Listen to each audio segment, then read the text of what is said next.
Welcome back to another episode of the Accounting Leads Now podcast. We are in for a real treat with today's guest. Bookkeeping is often overshadowed by automation. Our next guest is rewriting the narrative. Imagine replacing your entire salary just 6 months into a new venture and then propelling forward to acquire a leading marketing automation platform. This entrepreneur didn't just pivot from a career in teaching, she transformed the paradigm of client engagement in the accounting industry by leveraging platforms like LinkedIn in most ways many can't imagine. She built not one, but two thriving businesses. What insights led to these accomplishments and how her strategies are reshaping industry norms? Let's find out in today's episode of the Accounting Leads Now podcast. We are pleased to welcome to the show the visionary behind Keepful and Healthy Books LLC, Heidi Ryder. Thank you so much for having me. You made it sound the last, 10 years of my life sound way better than it actually was. So thank you. Heidi, you are really downplaying that. I'm so excited to have you on the show. You've accomplished so much. You're doing some incredible things. So I would love to know right out of the gate, you built a very successful bookkeeping firm that you're currently running. What propelled you to go completely off script and also start a marketing company? That's not something we typically see in this space with a business owner running those two companies at the same time.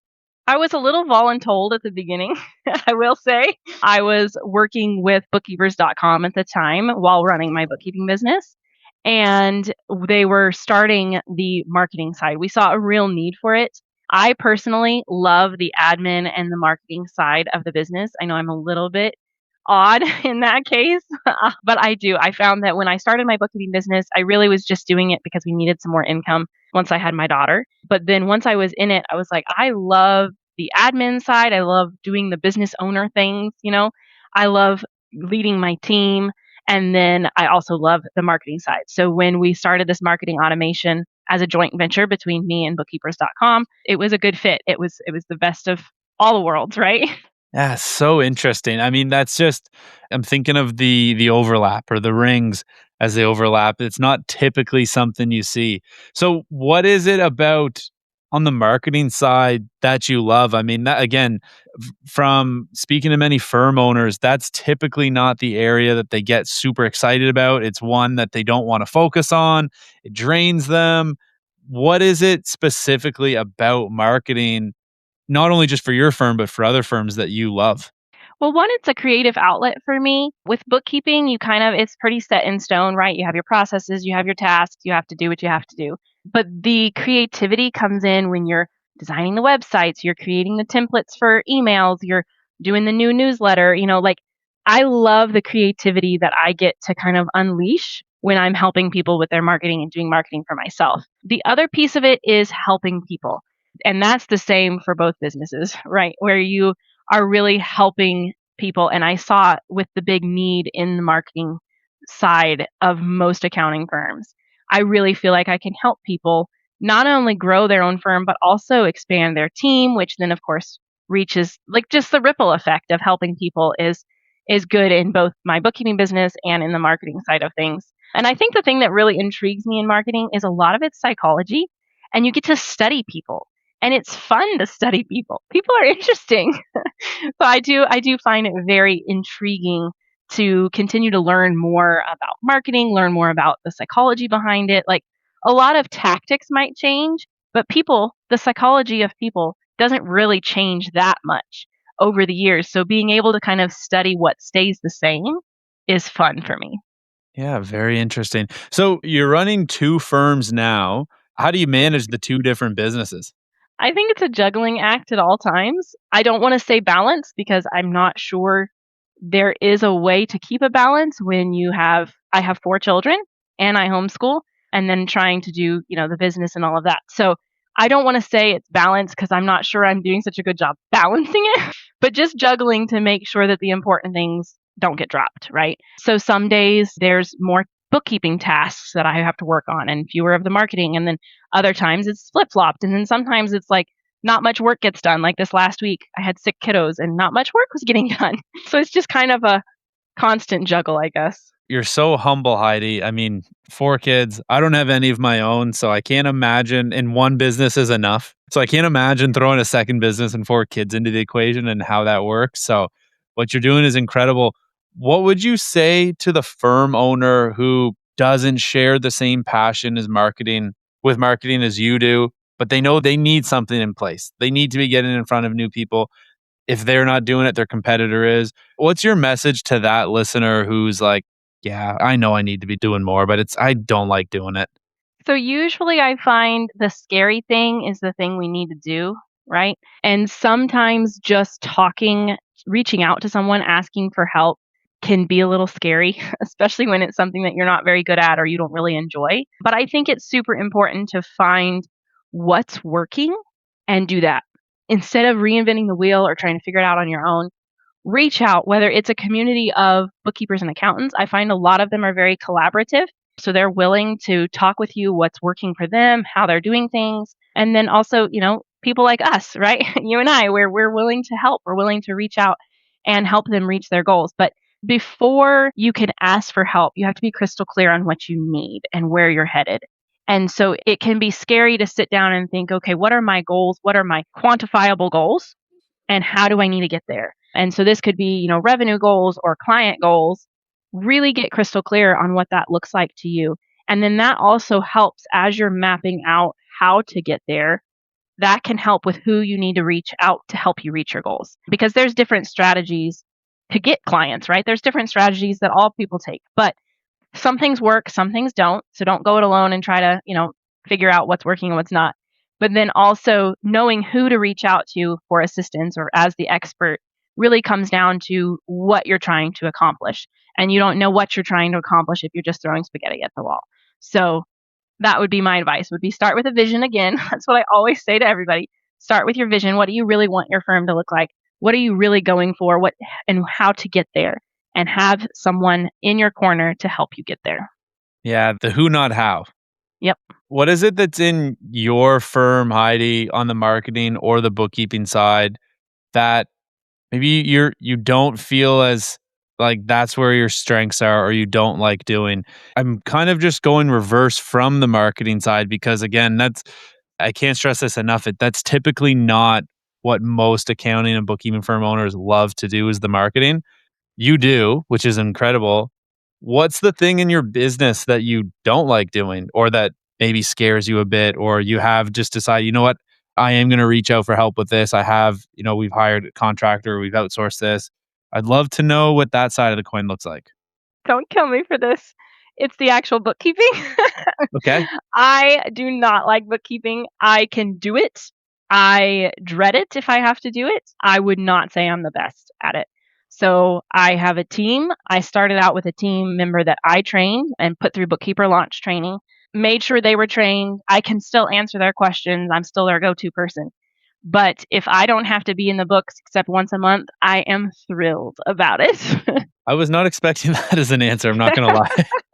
What drove you to start a bookkeeping company then if that's not like there must be something in the bookkeeping space that fires you up minus the actual fulfillment of what clients are paying for, but yeah, I'd love to hear a little bit more on that because that's an interesting dynamic that you started with bookkeeping, you don't really love that part, you like marketing, so I'm going to spin up a marketing company on the side for bookkeepers, but you still don't enjoy the fulfillment piece. When I was a kid, my dad owns a construction company.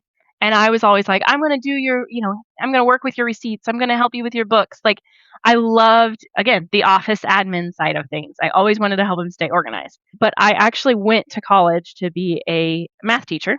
I taught math for 1 year in the suburbs of Atlanta, and it was middle school. And you can imagine it did not go very well. They were not necessarily there to learn math or excited about it. So then when I had my daughter, I was like, well, I do know I'm good at math. I do know numbers. Like, I love numbers. I'll stay in numbers all day.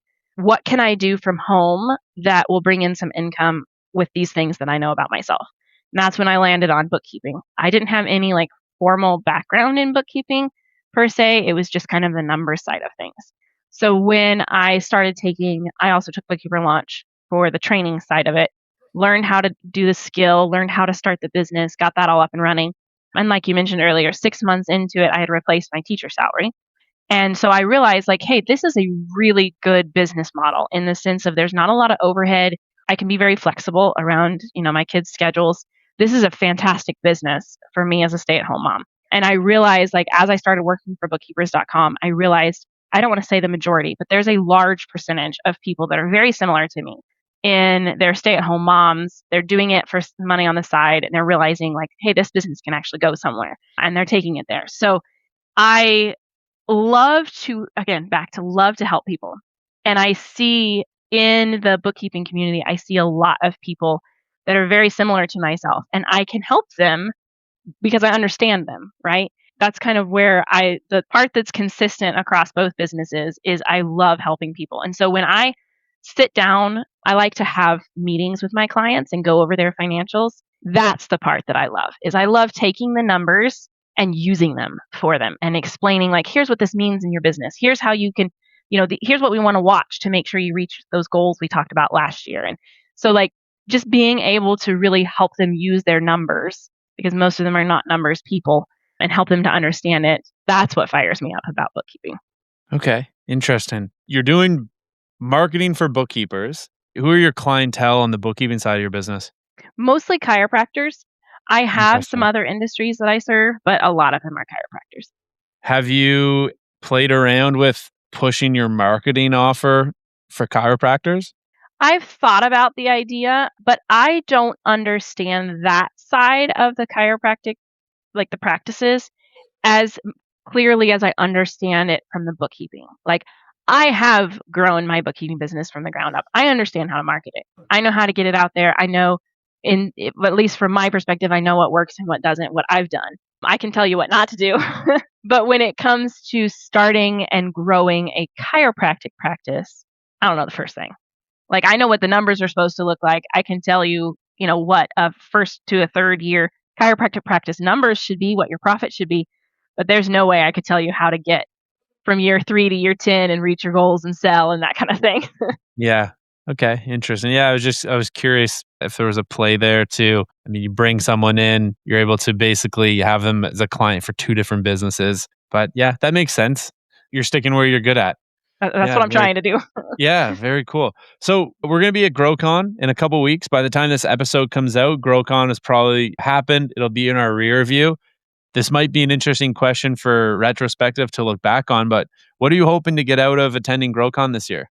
I'm just excited to see my friends. We used to do every year. I've done at least one bookkeeping and accounting conference.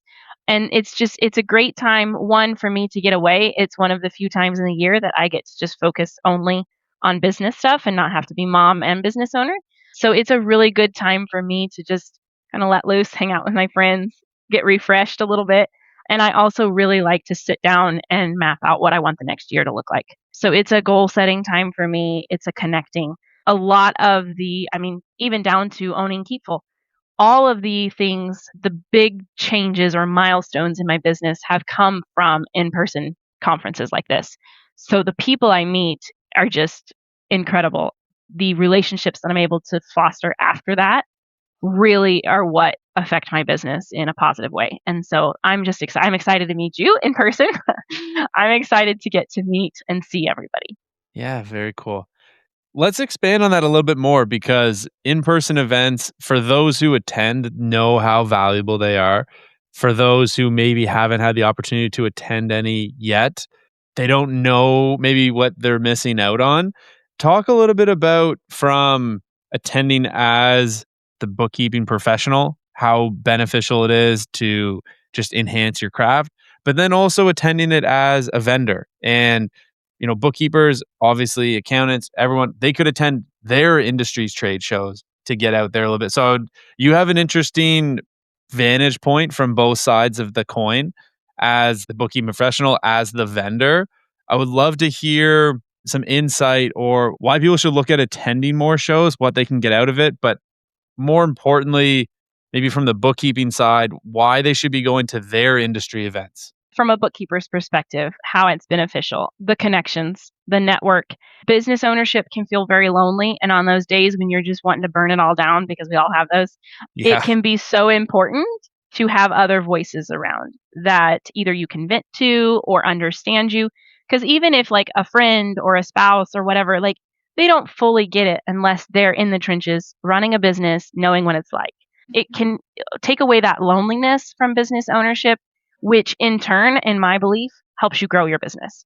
Because if you don't feel so lonely or uninspired, you are more fired up to get your business growing and improving and offering more services or whatever it is. So just from that perspective alone, I think makes it worth it.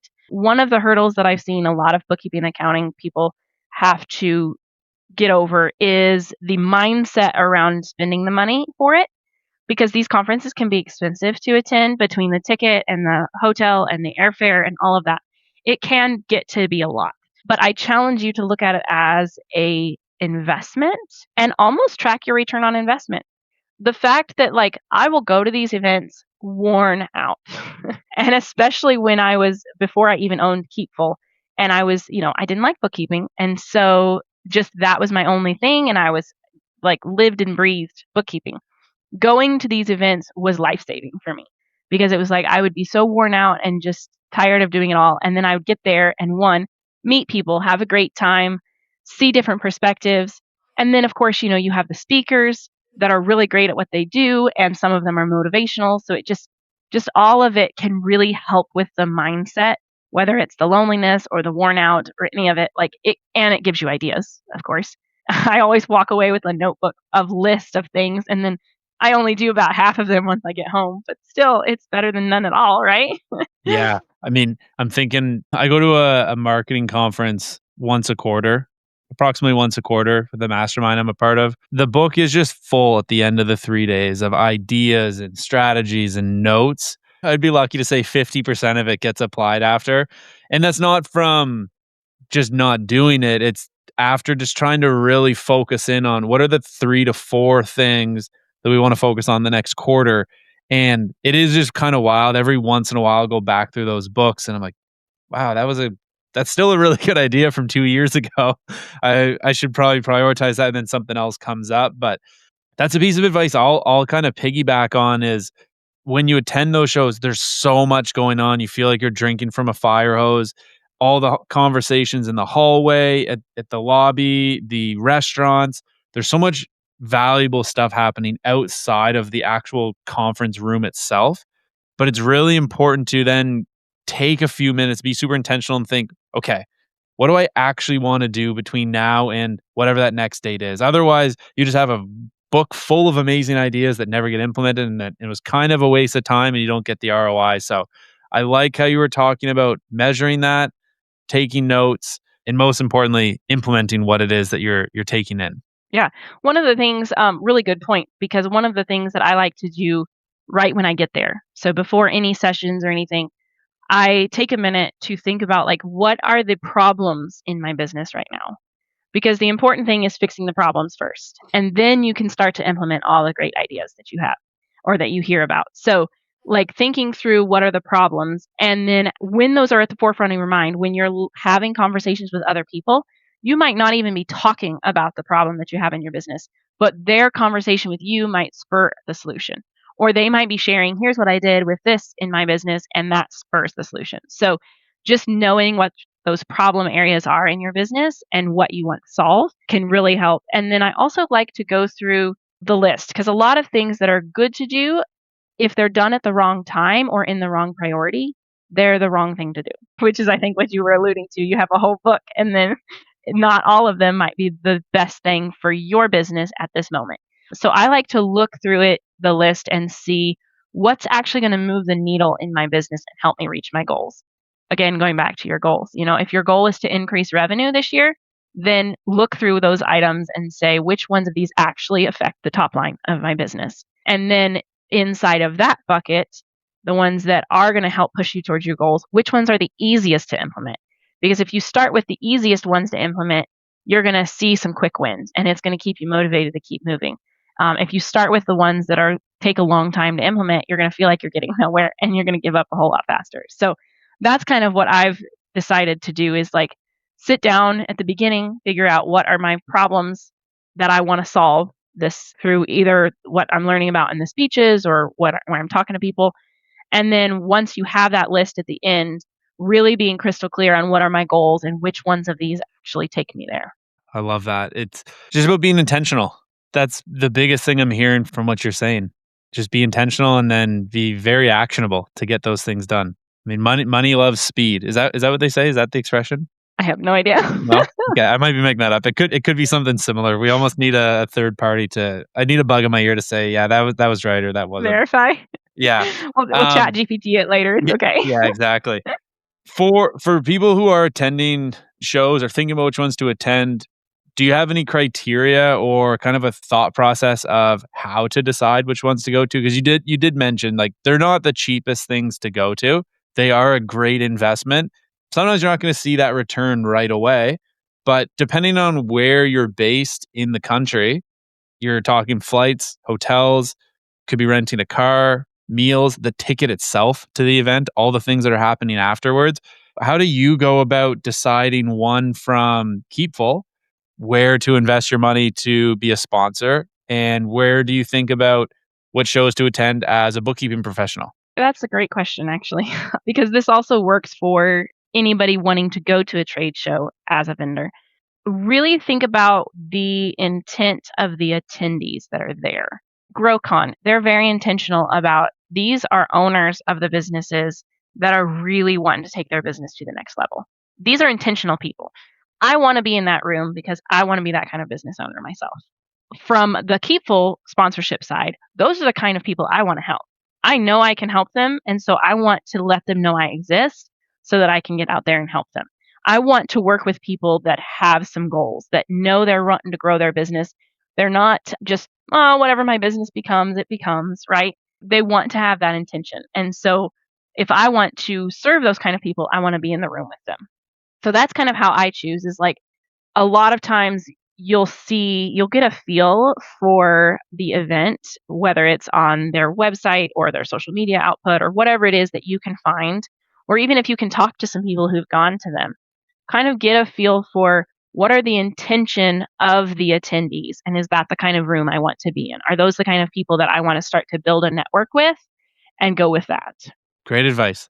And you're flying in to GrowCon, if I'm not mistaken. Yeah. Yeah. So from the bookkeeping side of things, as we speak to the accounting professionals who are listening to this, personally, I love to build a trip on the front end or the back end or try to get out so I'm not just in the hotel the whole time. Are you planning to come in a little early, hang around a little bit after? I know you mentioned you have 4 kids. So you probably have to rush home to get back to being there, taking care of everyone. But when you go away on these trips, if you can, do you try to build in a little bit of pre or post conference fun? Because that also makes the decision to go a lot easier, not just flying to go sit in a hotel conference room for a couple of days and going right back. I call it my deductible vacation.